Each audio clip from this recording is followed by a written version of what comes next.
Hi, I'm Chris, and welcome to the GRIDLIFE Ice Battle, presented by ASM.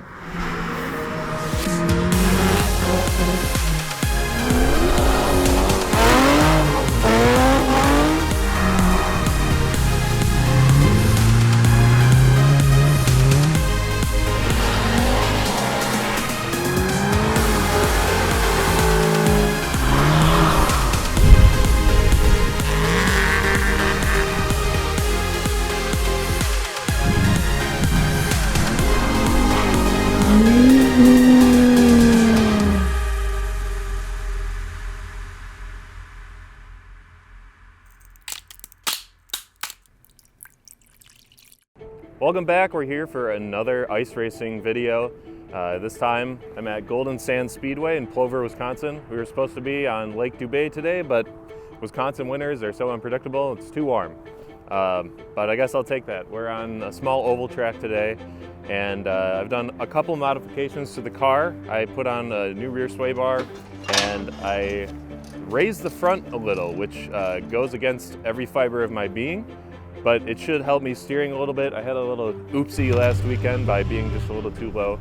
But I'm gonna try a little bit harder to actually be competitive today, because I feel like the last Road America session and then the day after at Lake Dubay, I had a lot of good practice in the snow. So today, I'm gonna try to put that practice to the test and actually, try.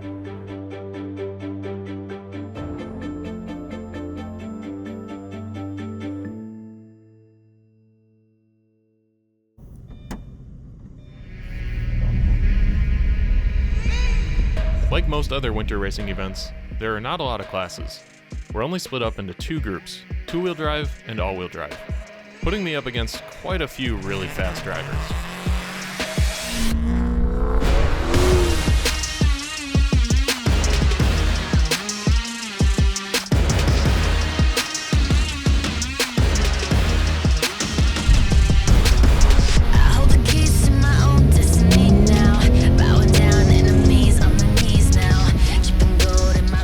Might be too warm to race on the lake today, it's still proving to be incredibly icy and slippery in many spots, especially out here in the flatter areas, where I continue to just overshoot the corners and struggle to keep my speed up.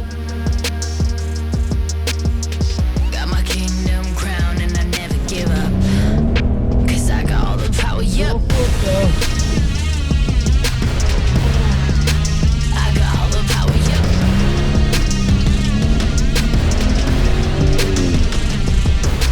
In the banked portion that we get to pretty much launch into, I got all the cards you can follow now. Climb from the bottom and I never give up. we're getting to experience basically every condition available. It's dry, then it's slushy, then powdery, then icy, and to be completely honest, I still really don't know what I'm doing.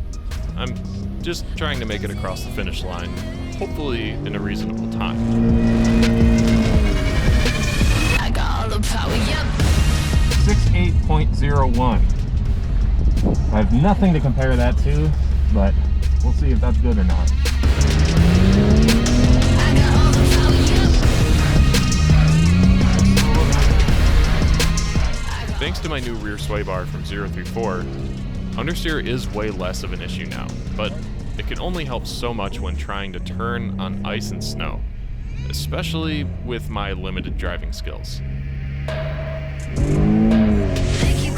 Plus, the gearing in this car is pretty terrible for this type of low-speed racing.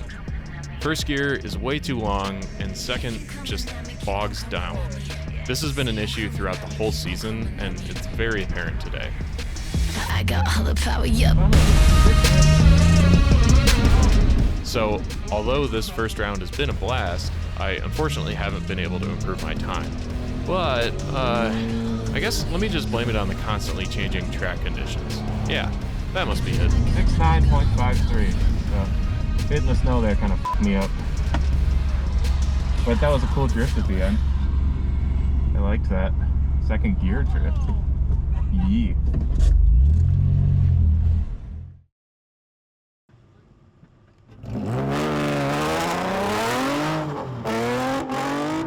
So this event is GRIDLIFE, event put on by the great people at GRIDLIFE and ASM.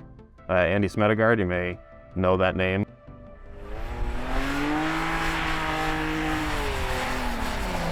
I'm Andy Smedegard. We're at our ASM events. We're calling it a slush battle. It's supposed to be ice battle, which would take place on a frozen lake, but the conditions, weather didn't really cooperate. So we're out here at Golden Sands, and we've got a little mix of everything. We've got, ice and snow over there, dry pavement over here.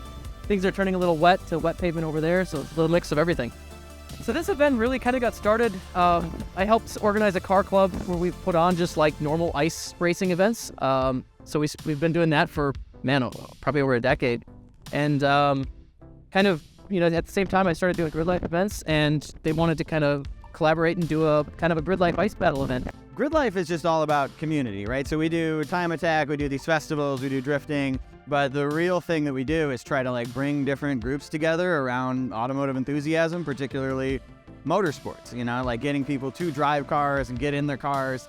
And Midwest, pretty big off seasons, there's a big gap typically where our community doesn't converge, right? They don't see each other in person. So really we were thinking about ideas to get people together, and because ASM and Andy and everyone up here is a part of our community, they were doing this. So we just kind of attached ourselves to it so that we could bring some people that might not be aware, or might not come out, to events like this in between the track season. It's very similar to the other ones I've been to.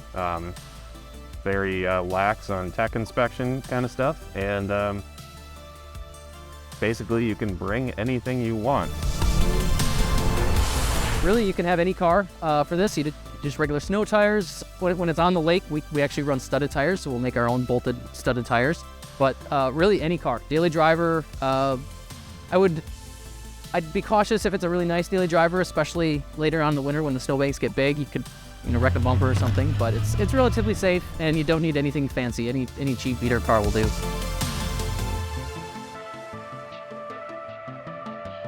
I think the biggest misnomer both about this type of an event and even GRIDLIFE events is that I can't go till I get the brakes, or I'm waiting on the turbo, or I need this, I need that, and you really don't need anything. Especially for this event, it's genuinely arrive and drive. I'm totally considering taking out the Odyssey because it applies. You just need a helmet, or a helmet that you can borrow, and then a generally safe car that won't explode or the wheel won't fly off, and you're good to go.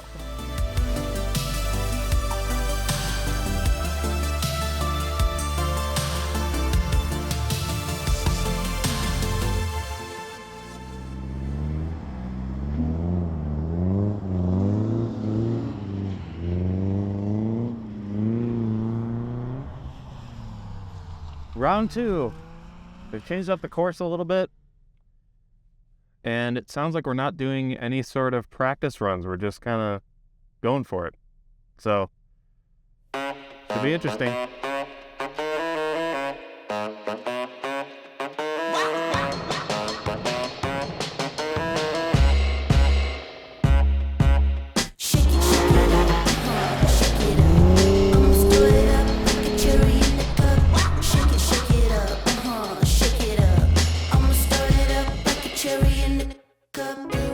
It might surprise you, but I haven't become a better driver since this morning. So I've requested some pointers from my friend Hillary, who's been autocrossing for the last 15 years. So there's some things that I typically say to people, and that's get behind, which means if the cone's here, you want to set up so you're going tight on the backside of it. Okay. Get behind. Really get behind this one. Behind. Go. And then look, which means look all the way through the corner. Okay. You're going to be saying a lot of that. Maybe I'll just grab your helmet and be like, look here. Look through. Really get behind this one. Okay, real tight through here. Let's get off to the right here and get behind that first one. Go.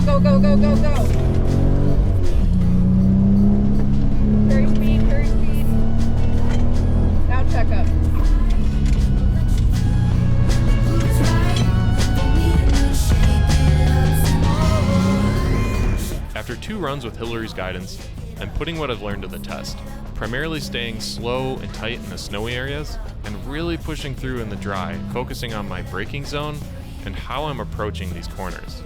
All of this has allowed me to place 10th out of 14 in the all-wheel drive, and 29th out of 48 total drivers, with probably the best final time you can ask for. 69! Yeah. Nice.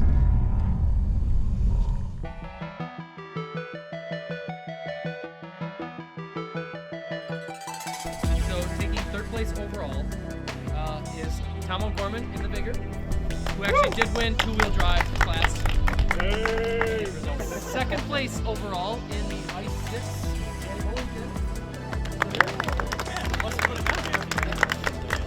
First place with probably the lowest powered car. Maybe it's a little more. Austin Boynton.